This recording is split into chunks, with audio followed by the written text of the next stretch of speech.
Vote لینا ہے اس کے حوالے سے میں بیان حلفی نہیں دوں گا، اور جب کرپشن کے تمام تر جو پہاڑ انہوں نے آسمانوں تک پہنچائے ہوئے ہیں اس کو انارتھ کرنے کا ٹائم آیا اور اس کے خلاف یہ کھڑے ہو گئے ان کی اپنی پارٹی کے اراکین، تو اس پہ ان کو اٹھا کے باہر پھینک دیا جاتا ہے۔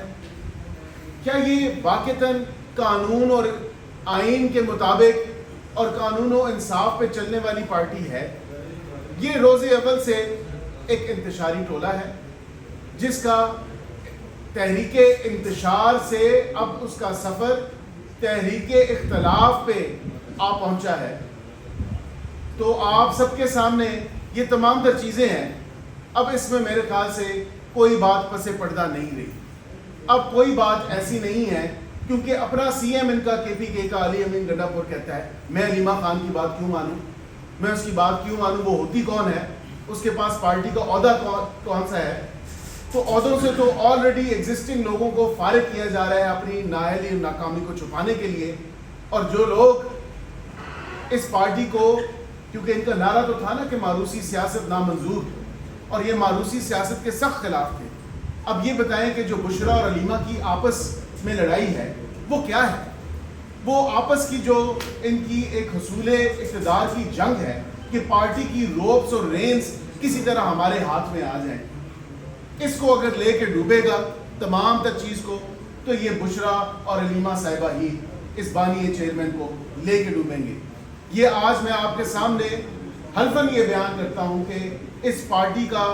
جو پورا اس چیز کا خمیازہ ہے جو بانی پی ٹی آئی بھگتیں گے، وہ ان دو کی وجہ سے بھگتیں گے، اور اپنے صوبے میں جو 11 سال سے 12 سال سے حکومت ہے اس سی ایم کی وجہ سے بھگتیں گے، کیونکہ ان کی موجیں لگی نہیں ہیں۔ ان لوگوں کے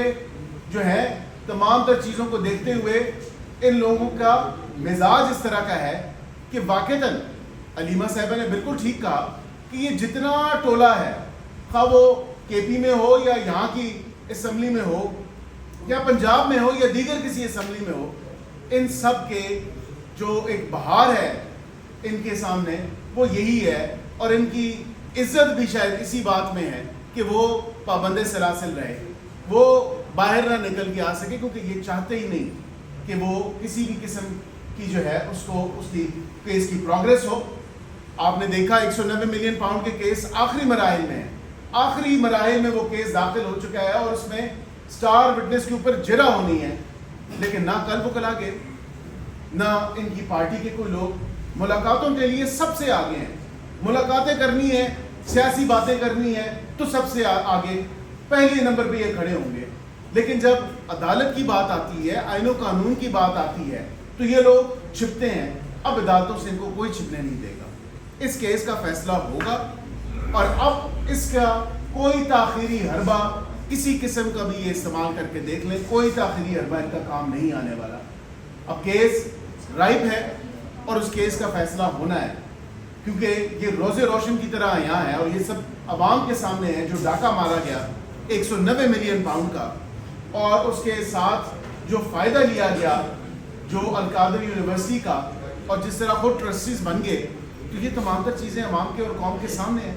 میں صرف اتنا ہی کہوں گا کہ انہوں نے سٹار پلس کو بھی ان کے اس ڈرامے نے پیچھے چھوڑ دیا ہے۔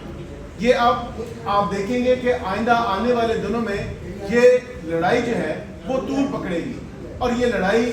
آخر کار اس پارٹی کو دفن کر کے ہی رہے گی۔ بہت بہت شکریہ۔ سب سے بتائیے گا، جو آپ نے باتیں کی، ہم تقریباً 7-8 سال سے سنتے آ رہے ہیں یہ باتیں، اختلافات ہر جماعت کے اندر اختلافات ہوتے ہیں، لیکن جو اس وقت پنجاب کی صورتحال ہے، جو اس وقت سندھ کی صورتحال ہے، کچے کے ڈاکو جو ہے بے قابو ہو چکے ہیں، کیا اقدامات حکومت کر رہی ہے اس حوالے سے؟ دیکھیں اس میں ایک بڑی واضح، کیونکہ وہ دو صوبوں کے بیچ میں ایک ایسا ایریا ہے، اور اس میں پالیسی بھی آ چکی ہے پنجاب اور سندھ حکومت کی طرف سے، دونوں نے مل جل کے کام کرنے کی جو ہے اس میں کوآرڈینیشن بہتر کرنے کی، اور لا انفورسمنٹ ایجنسیز کو اور زیادہ مضبوط کرنے کی جو ہے اس پہ انہوں نے پیش رفت ہوئی ہے۔ اور اس پہ آپ دیکھیں گے کہ وزیر اعلیٰ پنجاب نے 1 کروڑ روپیہ انعام رکھا ہے، اور اس لیے رکھا ہے کہ وہ ہیڈ منی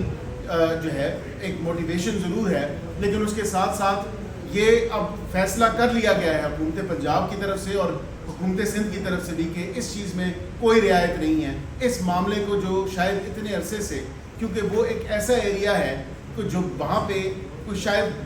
پچھلے ادوار میں لیک آف اونرشپ تھی یا لا انفورسمنٹ ایجنسیز کی طرف سے پراپرلی اس کو مانیٹر نہیں کیا جاتا تھا. اب یہ تہیا کر لیا گیا ہے, نہ کچے کا ڈاکو ہوگا اور نہ کچے کا علاقہ ہوگا.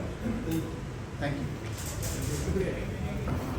دیکھیں ضروری کمیٹی ہے, میرے خیال میں اس کو جلد سے جلد فیصلہ کر لینا چاہیے, کیونکہ سب سے امپورٹنٹ کمیٹی تو وہی ہوتی ہے جو سارے معاملات پہ نظر رکھتی ہے. تو اس کا میرے خیال میں جلد سے جلد وہ ہونا چاہیے, اجلاس ہونا چاہیے, تاکہ کوئی بہتری کی طرف چیزیں جا سکیں. سر کیا سمجھتے ہیں رکاوٹ کون ہے اس میں, کیوں ابھی تک معاملات ٹھیک نہیں ہوئے؟ ہماری پارٹی نے تو دے دیے تھے نام, ابھی پتہ نہیں ہے کہ شاید اسپیکر صاحب نے ان میں باقی لوگوں سے کوئی مشاورت کرنی ہے, جو باقی چیف وپس ہیں, تو ان سے مشاورت کر کے میرے خیال میں پھر فائنل وہ نوٹیفیکیشن کریں گے ان کا.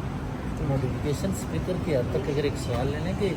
وہ نوٹیفیکیشن شاید اسپیکر آپ کے حوالے سے پریشانی کا شکار یا نہیں کرنا چاہتے, ورنہ سپریم کورٹ نے تو 3 بندوں کو ہٹانے کا کہا, تو ان کے ہٹانے کے نوٹیفیکیشن ہو گئے, 39 کو لگانے کا کہا, ان کے نہیں ہوئے. یہ تو بھی پی ٹی آئی کے لیے انہوں نے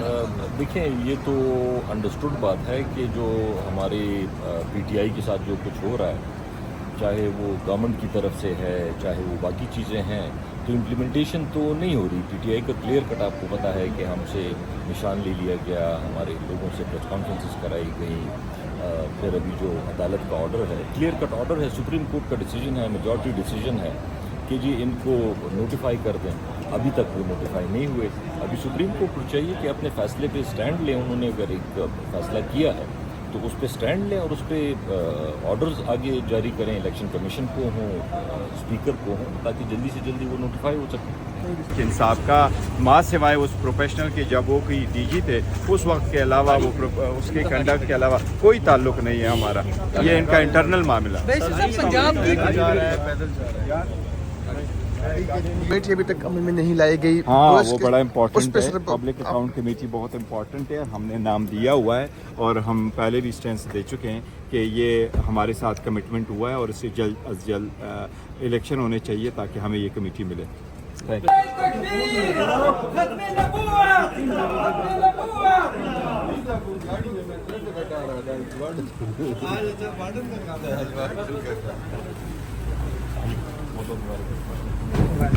نماز پڑھتے ہیں ہم ذرا, نماز پڑھ لیں پھر آتے ہیں. نماز نہیں پڑھتے.